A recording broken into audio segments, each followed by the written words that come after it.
Assalamualaikum warahmatullahi wabarakatuh. Perkenalkan, nama saya Manda Yunita. Saya dari Program Studi Akuntansi Perpajakan dengan NPM 23755, mata kuliah Akuntansi Sektor Publik. Di sini saya akan menjelaskan tentang akuntansi belanja, barang dan jasa, beban dan persediaan. Akuntansi belanja barang dan jasa adalah semua pengeluaran dari rekening kas umum daerah yang mengurangi saldo anggaran lebih dalam periode tahun anggaran. Yang bersangkutan tidak akan diperoleh pembayarannya kembali oleh pemerintah. Belanja juga kewajiban pemerintah daerah yang diakui sebagai pengurang nilai kekayaan bersih.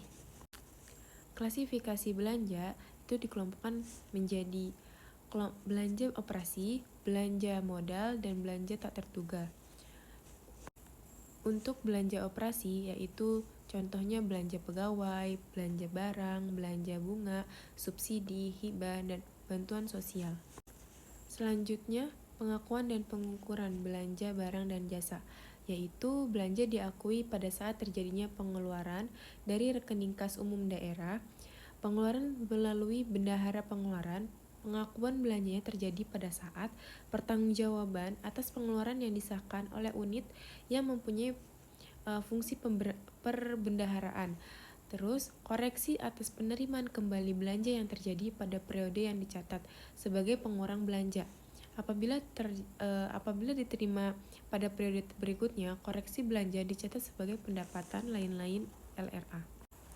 Untuk pencatatan belanja barang dan jasa, yaitu jurnal atas belanja dibuat dalam kaitan pemerintahan daerah sebagai entitas akuntansi. Pencatatannya digunakan double entry yang akan menghasilkan laporan realisasi anggaran. Pencatatan belanja, contohnya belanja pada estimasi perubahan SAL senilai bla bla bla. Nah, penyajian akan dilaporkan dalam laporan realisasi anggaran setelah akun pendapatan. Selanjutnya, akuntansi beban. Akuntansi beban itu adalah penurunan manfaat ekonomi atau potensi jasa dalam periode pelaporan yang menurunkan ekuitas. Dapat berupa pengeluaran atau konsumsi aset atau timbulnya kewajiban. Dan klasifikasi bebannya itu ada 4, yaitu beban operasi, beban transfer, kemudian ada beban non-operasional, dan yang terakhir beban luar biasa. Beban operasi meyakini berupa beban pegawai, beban barang, beban bunga, subsidi, hibah, bantuan sosial, dan lain-lain. Untuk beban transfer yaitu beban bagi hasil pajak, bagi hasil pendapatan lainnya, beban transfer bantuan keuangan ke pemerintahan daerah lainnya, beban transfer bantuan ke desa, dan lain-lain. Selanjutnya, beban non-operasional, yaitu beban yang sifatnya tidak rutin. Misalnya, defisit penjualan aset non-lancar, defisit penyelesaian kewajiban jangka panjang, defisit dari kegiatan non-operasional lainnya. Untuk yang terakhir, beban luar biasa itu untuk mencatat beban atas kejadian luar biasa yang termasuk kejadian luar biasa itu tidak bisa diramalkan pada awal tahun anggaran. Tidak diharapkan terjadi berulang-ulang. Kejadiannya di luar kendali pemerintah. Pencatatan beban tersendiri itu dibuat dalam kaitan pemerintah daerah sebagai entitas keuangan.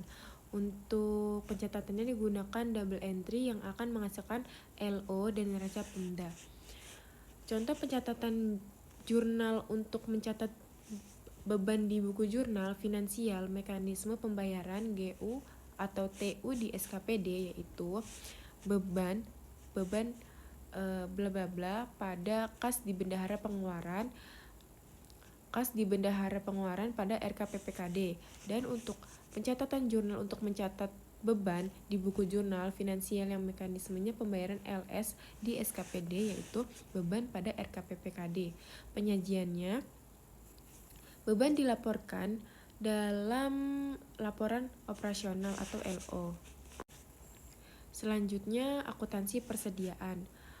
Akuntansi persediaan itu aset dalam bentuk barang atau perlengkapan diperoleh dengan maksud untuk mendukung kegiatan operasional pemerintah atau barang-barang yang dimaksudkan untuk dijual atau diserahkan dalam rangka pelayanan kepada masyarakat dalam kurung waktu 12 bulan dari tanggal pelaporan. Contoh persediaannya yaitu persediaan ATK, persediaan benda akun, persediaan obat-obatan, persediaan bibit, persediaan pupuk, persediaan bahan pembersih, bahan bangunan, dan persediaan asumsi. Untuk prinsip pengakuan dan pengukuran yaitu ada persediaan dinilai dengan perhitungan fisik pada akhir periode. Persediaan yang berasal dari pembelian maka dinilai berdasarkan biaya perolehan. Persediaan yang diperoleh dengan memproduksi sendiri maka dinilai berdasarkan biaya standar. Terus saldo persediaan dihitung berdasarkan harga pembelian terakhir. Dan yang terakhir pencatatan persediaan. Contoh jurnal yang dibuat di buku jurnal finansial saat pembelian persediaan menggunakan mekanisme L. Itu persediaan pada kas di bendahara pengeluaran. Dan penyajiannya, persediaan dilaporkan dalam neraca dan diungkapkan dalam catatan atas laporan keuangan.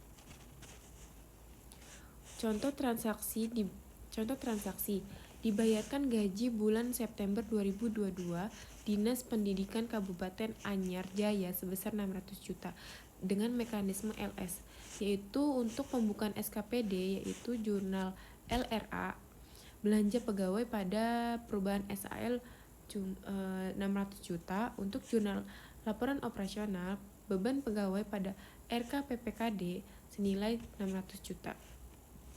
Untuk pembukaan PPKD, jurnal LO, RKPPKD pada kas di kas daerah senilai 600 juta. Selanjutnya contoh transaksi SKPD. Contoh, dibeli perlengkapan kantor 80 juta oleh Dinas Pendidikan dengan mekanisme LUP atau GU. Perubahan SKPD pada saat pengeluaran kas. Jurnal LRA-nya yaitu belanja barang pada perubahan SAL senilai 80 juta dan jurnal LO itu beban barang pada kas di bendahara pengeluaran senilai 80 juta. Untuk pembukaan SKPD pada saat pengajuan SPJ untuk memperoleh GU yaitu untuk jurnal LO kas di bendahara pengeluaran pada RKPPKD senilai 80 juta. Untuk pembukaan PPKD yaitu jurnal LO, RKPPKD, SKPD pada kas di kas daerah senilai 80 juta. Sekian video dari saya. Bila ada kesalahan saya minta maaf. Wassalamualaikum warahmatullahi wabarakatuh.